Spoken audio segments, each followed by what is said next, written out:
చాలా బాగా జరిగింది. ఫెసిలిటీస్ అవన్నీ మంచిగా చూసుకుంటారు. అన్నీ బాగున్నాయి. ఎన్ని ఇయర్స్ నుంచి వస్తుంది? నేను ఆల్మోస్ట్ నాకు మ్యారేజ్ అయ్యి 20 years అవుతుంది. అప్పటి నుంచి వస్తున్నాను. స్వామి గారి విశిష్టత గురించి చెప్పండి. నాకు జరిగిన అనుభవాలు అంటే తక్కువే, మా వారు చెప్పడం ఆయన నుంచి నేను తెలుసుకొని నేను ఎవ్రీ ఇయర్ వస్తున్నాను. బోలో శ్రీ లక్ష్మీ నరసింహస్వామికి జై. బోలో లక్ష్మీ నరసింహస్వామికి. సో నమస్తే అండి. నమస్తే. దర్శనం అయిందా? చాలా బాగుందండి. ఇయర్ వస్తాం మేము ఇక్కడ. మా ఏమంటారు కులదేవుడా, కులదేవుడు. ఫెసిలిటీలు కూడా చాలా బాగున్నాయి, సూపర్గా ఉన్నాయి. బస్సులు కూడా 10 నిమిషాల కోటి బాగానే వేస్తుండ్రు పైకి. ఇట్లే కాళ్ళు ఇట్లా లేని వాళ్ళకు మళ్ళీ అక్కడికి వెళ్ళి గుట్ట మీద కూడా తీసుకెళ్తుంది. బాగానే ఉంది, పర్వాలేదండి. ఫ్రీ దర్శనం అయిందమ్మా? ఫ్రీ దర్శనం అయింది. సౌకర్యాలు ఎవరిని ఎట్లున్నాయి? పోలీసుల దగ్గర బాగానే ఉన్నాయండి, చాలా బాగున్నాయండి. అన్నదాన కార్యక్రమం ఉంది కదా, అది ఎట్లా ఉంది? కాకపోతే అన్నదానము 2కే అయిపోయినట్టుంది. మేము వచ్చేసరికి లేదు, మేము హోటల్లో తినాల్సి వచ్చింది. మళ్ళీ టైమింగ్ ఏమో తెలియదు. ముందుసారి వచ్చినప్పుడేమో బాగానే 3-4 వరకు పెట్టినట్టు అనిపించింది. ఈసారి అప్పుడే అయిపోయిందని చెప్పినారు. అన్నదాన కార్యక్రమం వచ్చి ఇక్కడ సాయంకాలం వరకు ఉంటే బాగుంటుంది, తిరుపతి మాదిరి. ఎందుకంటే చాలా బీద వాళ్ళు వస్తుంటారు, ఇక్కడనే వంటలు చేసుకొని తింటుంటారు. వాళ్ళకి చాలా ఇబ్బంది హోటల్లో తినడానికి. అన్నదాన కార్యక్రమం మాత్రం 12 hours పెట్టడం చాలా మంచిదండి. దాదాపు నేను మా అమ్మగారి కడుపులో ఉన్నప్పటి నుంచి వస్తున్నాము. నా పేరే నరసింహరాజు, యాక్చువల్గా లక్ష్మీ నరసింహరాజు, కానీ ఇప్పుడు నరసింహరాజు అని పిలుస్తున్నారు. మేము ఎవ్రీ ఇయర్ శాశ్వత కళ్యాణం చేపిస్తాము. ఖచ్చితంగా కళ్యాణం చేయడానికి ఎవ్రీ ఇయర్ వస్తుంటాం.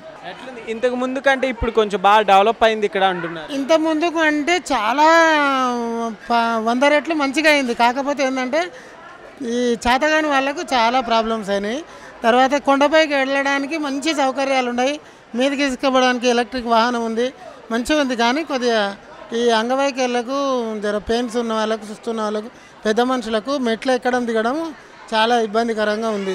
ఎందుకంటే మా అమ్మగారు వచ్చారు కదా, అక్కడ నుంచి మెట్లకి దిగడానికి చాలా ఇబ్బంది పడ్డాయి. ఇంతకుముందుకు అన్ని మెట్లు లేకుండే కదా, మనం ఆటోలో మీదకి వచ్చేస్తుంటే కిందకి దిగిపోతుండే. ప్రతి చోట ఎక్కడికక్కడ టికెట్ లాంటిది పెట్టి ఎక్కువగా డబ్బు ఛార్జ్ చేస్తున్నారు. ఛార్జీలు అంటే ఇంకా కొన్ని సౌకర్యాలు అయ్యేది ఉంది కదా.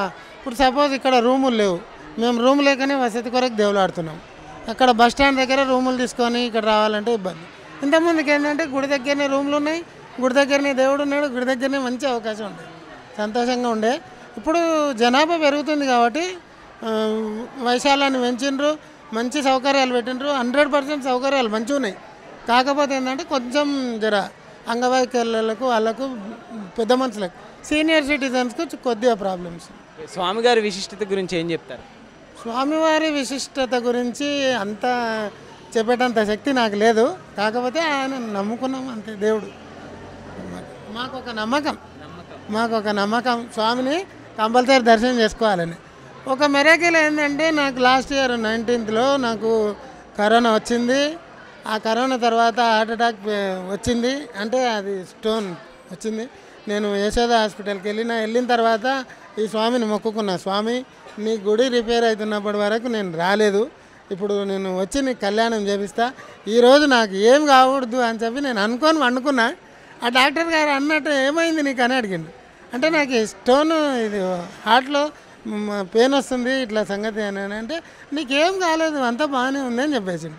ఆ స్వామిని నమ్ముకొని నేను ఆ బెడ్ మీద వండుకున్నా. ఆయన టెస్ట్ చేసి నీకేం కావాలని చెప్పిండు. నాకు అదే మెరకిల్ అని నేను అప్పటి నుంచి ఎవ్రీ ఇయర్ రెగ్యులర్గా కళ్యాణం చేపిస్తుంటా. దాని గురించే ఖచ్చితంగా వచ్చి యాక్చువల్గా కార్తీక మాసంలో రావాలి, ఆ పబ్లిక్ ఒత్తిళ్ళ వల్ల రాలేకపోతామని. నిన్న సండే సాటర్డే కూడా ఎక్కువ జనాల వల్ల ఒత్తిడి రాలేమని ఈరోజు వచ్చినాం.